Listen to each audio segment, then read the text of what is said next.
forever on fire. ಇನ್ನು ಮುಡಾ ಪ್ರಕರಣಕ್ಕೆ ಸಂಬಂಧಪಟ್ಟಂತೆ ಸಿಬಿಐಗೆ ವಹಿಸಬೇಕು ಅನ್ನುವಂತಹ ವಿಚಾರಕ್ಕೆ ಸಂಬಂಧಪಟ್ಟಂತೆ ಅರ್ಜಿ ವಿಚಾರಣೆ ಡಿಸೆಂಬರ್ 10ಕ್ಕೆ ಮುಂದೂಡಿಕೆಯಾಗಿದೆ.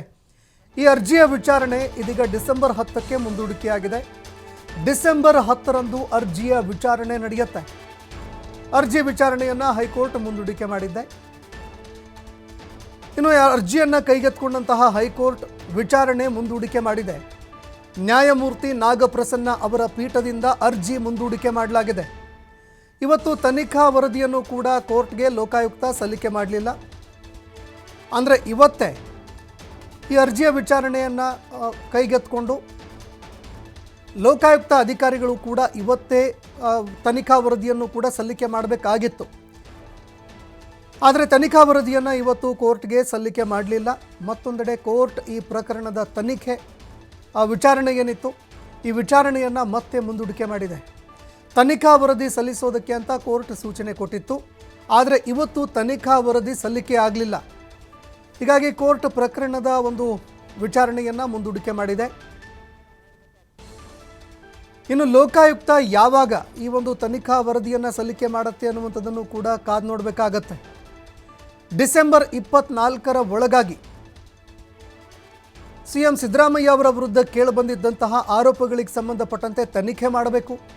ತನಿಖೆ ಮಾಡಿದ ಬಳಿಕ ತನಿಖಾ ವರದಿಯನ್ನು ಕೋರ್ಟ್ಗೆ ಸಲ್ಲಿಕೆ ಮಾಡಬೇಕು ಅಂತ ನ್ಯಾಯಾಲಯ ಹೇಳಿತ್ತು. ನ್ಯಾಯಾಲಯ ಆದೇಶ ಕೊಟ್ಟಿತ್ತು, ಸೂಚನೆಗಳನ್ನು ಕೊಟ್ಟಿತ್ತು. ಇದಕ್ಕೆ ಸಂಬಂಧಪಟ್ಟಂತೆ ಲೋಕಾಯುಕ್ತ ಪ್ರಕರಣ ಕೈಗೆತ್ತಿಕೊಳ್ತು, ತನಿಖೆನೂ ಮಾಡ್ತು.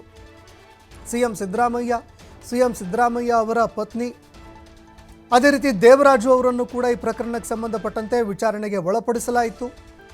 ಆಯುಕ್ತರು, ಮುಡಾ ಮಾಜಿ ಅಧ್ಯಕ್ಷರು ಎಲ್ಲರನ್ನೂ ಕೂಡ ವಿಚಾರಣೆಗೆ ಒಳಪಡಿಸಲಾಯಿತು. ವಿಚಾರಣೆ ಬಳಿಕ ಇದಕ್ಕೆ ಸಂಬಂಧಪಟ್ಟಂತೆ ತನಿಖಾ ವರದಿಯನ್ನು ಕೋರ್ಟ್ಗೆ ಸಲ್ಲಿಕೆ ಮಾಡಬೇಕಾಗಿತ್ತು. ಆದರೆ ತನಿಖಾ ವರದಿಯನ್ನು ಸಲ್ಲಿಕೆ ಮಾಡೋದಕ್ಕೆ ಅಂತ ಲೋಕಾಯುಕ್ತ ಅಧಿಕಾರಿಗಳು ಮುಂದೂಡಿಕೆ ಮಾಡ್ತಾ ಇದ್ದಾರೆ. ಡಿಸೆಂಬರ್ 24ರ ಒಳಗಾಗಿ ತನಿಖಾ ವರದಿ ಸಲ್ಲಿಕೆ ಮಾಡಬೇಕು. ಹೀಗಾಗಿ ಯಾವಾಗ ಸಲ್ಲಿಕೆ ಮಾಡ್ತಾರೆ ಅನ್ನುವಂಥದ್ದನ್ನು ಕೂಡ ಕಾದು ನೋಡಬೇಕಾಗತ್ತೆ.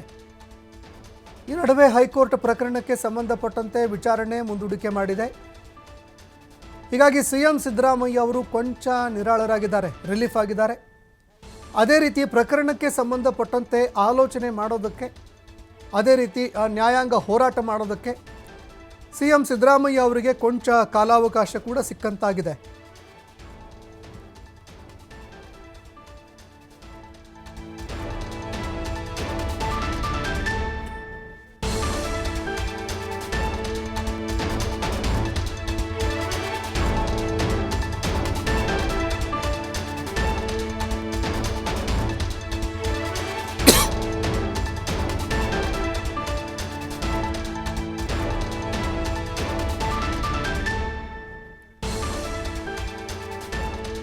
ಈ ಬಗ್ಗೆ ಮತ್ತಷ್ಟು ಮಾಹಿತಿ ಕೊಡ್ತಾರೆ ಪ್ರತಿನಿಧಿ ಸಂತೋಷ್ ಪಟೇಲ್, ಫೋನ್ ಸಂಪರ್ಕದಲ್ಲಿ ಜಾಯ್ನ್ ಆಗಿದ್ದಾರೆ.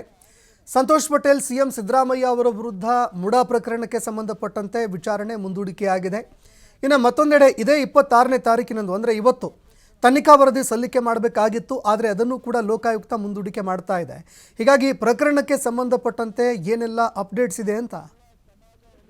ಸಂತೋಷ್, ಈಗಾಗಲೇ ಏನು ಮೂಡ ಪ್ರಕರಣಕ್ಕೆ ಸಂಬಂಧಪಟ್ಟ ಹಾಗೆ ಮಧ್ಯಂತರ ವರದಿಯನ್ನ ಸಲ್ಲಿಕೆಯನ್ನ ಮಾಡ್ಲಿಕ್ಕೆ ಹೇಳಲಾಗಿತ್ತು. ಮಧ್ಯಂತರ ವರದಿಯನ್ನು ಕೂಡ ನಿನ್ನೆ ಉದೇಶ್ ಎಸ್ ಪಿ ಏನಿದೆ ಲೋಕಾಯುಕ್ತ ಅವ್ರು ತೆಗೆದುಕೊಂಡು ಬಂದು ಬೆಂಗಳೂರಿನಲ್ಲಿ ಅವರು ರಿಪೋರ್ಟ್ ಅನ್ನು ಕೊಟ್ಟು ಹಿರಿಯ ಅಧಿಕಾರಿಗಳ ಜೊತೆ ಕೂಡ ಅವರು ಒಂದು ಚರ್ಚೆಯನ್ನು ಕೂಡ ಮಾಡಿದ್ರು.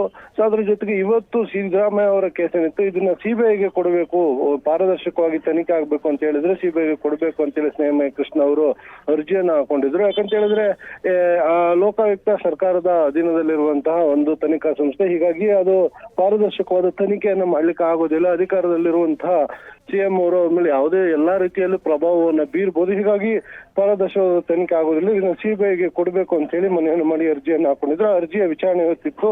ಸೊ ಆ ಅರ್ಜಿ ಸದ್ಯ ಈಗ ಡಿಸೆಂಬರ್ 10ಕ್ಕೆ ಮುಂದೂಡಿಕೆ ಆಗಿರುವಂತದ್ದು. ಒಂದು ವೇಳೆ ಸಿಬಿಐಗೆ ಕೊಟ್ರೆ ಏನೆಲ್ಲ ಆಗಬಹುದು ಅನ್ನೋದು ಇಲ್ಲಿ ಪ್ರಮುಖವಾಗುತ್ತೆ. ಯಾಕಂತ ಹೇಳಿದ್ರೆ ಈಗಾಗಲೇ ದೂರದಾರ ಏನಿದ್ರು ಸ್ನೇಹಮಯ ಕೃಷ್ಣ ಅವರು ಹೇಳೋ ಪ್ರಕಾರ ಸಿದ್ದರಾಮಯ್ಯ ಅವರು ಮತ್ತು ಅವರ ಕೆಲ ಆಪ್ತ ಬಳಗ ಏನಿದೆ ಅವರೆಲ್ಲರೂ ಕೂಡ ಇದರಲ್ಲಿ ಪ್ರಮುಖ ಪಾತ್ರಗಳನ್ನು ವಹಿಸಿದರೆ ಈ ಹಗರಣದಲ್ಲಿ ಅವರು ಭಾಗಿಯಾಗಿರೋದು ಹೌದು ಅನ್ನೋದ್ರ ಬಗ್ಗೆ ಈಗಾಗಲೇ ಸಾಕಷ್ಟು ಬಾರಿ ಹೇಳಿಕೆಗಳನ್ನು ಮತ್ತು ಸ್ಪಷ್ಟನೆಯನ್ನು ಕೊಟ್ಟಿರುವಂತದ್ದು. ಅದರ ಜೊತೆಗೆ ಒಂದಿಷ್ಟು ಪೂರಕವಾದ ದಾಖಲೆಗಳನ್ನು ಕೂಡ ಸಲ್ಲಿಕೆಯನ್ನು ಮಾಡಿರುವಂತದ್ದು. ಸೊ ಈ ಪ್ರಕರಣ ಸಿಬಿಐಗೆ ಕೊಟ್ಟರೆ ಸಿಬಿಐ ಇಂದ ಪಾರದರ್ಶಕವಾದ ತನಿಖೆ ಆಗ್ಬೋದು. ಈ ಇಡೀ ಏನು ಅವ್ರ ಮೇಲೆ ಬಂದಿರುವ ಆರೋಪ ಏನಿದೆ, ಒಂದು ವೇಳೆ ಅವರು ಆ ರೀತಿ ಯಾವುದೇ ಹಗರಣದಲ್ಲಿ ಭಾಗಿಯಾಗಿದ್ರೆ ಅವ್ರಿಗೆ ಕ್ಲೀನ್ ಚೀಟ್ ಸಿಗುತ್ತೆ. ಸೊ ಇಲ್ಲ ಅಂತ ಹೇಳಿದ್ರೆ ಪಾರದರ್ಶಕವಾದ ತನಿಖೆ ಅದು ಅವರು ಭಾಗಿಯಾಗಿದ್ದಲ್ಲಿ ಸಿದ್ದರಾಮಯ್ಯ ಅವರಿಗೆ ಮುಂದಿನ ದಿನಗಳಲ್ಲಿ ಕಟ್ಟಿಟ್ಟ ಬುತ್ತಿ ಅಂತ ಹೇಳಿದ್ರೆ ತಪ್ಪಾಗ್ಲಿಕ್ಕಿಲ್ಲ. ಆದ್ರೆ ಎಲ್ಲ ಒಂದ್ ಕಡೆ ಸಿದ್ದರಾಮಯ್ಯ ಅವರು ಇದುವರೆಗೂ ಹೇಳುವಂತದ್ದು, ನಾನು ಎಲ್ಲೂ ಕೂಡ ಇಡೀ ಪ್ರಕರಣದಲ್ಲಿ ನಾನು ಭಾಗಿಯಾಗಿಲ್ಲ ಅನ್ನೋದ್ರ ಬಗ್ಗೆ ಅವರು ಇದುವರೆಗೂ ಕೂಡ ಸ್ಪಷ್ಟನೆಯನ್ನು ಕೊಟ್ಟಿರುವಂತದ್ದು.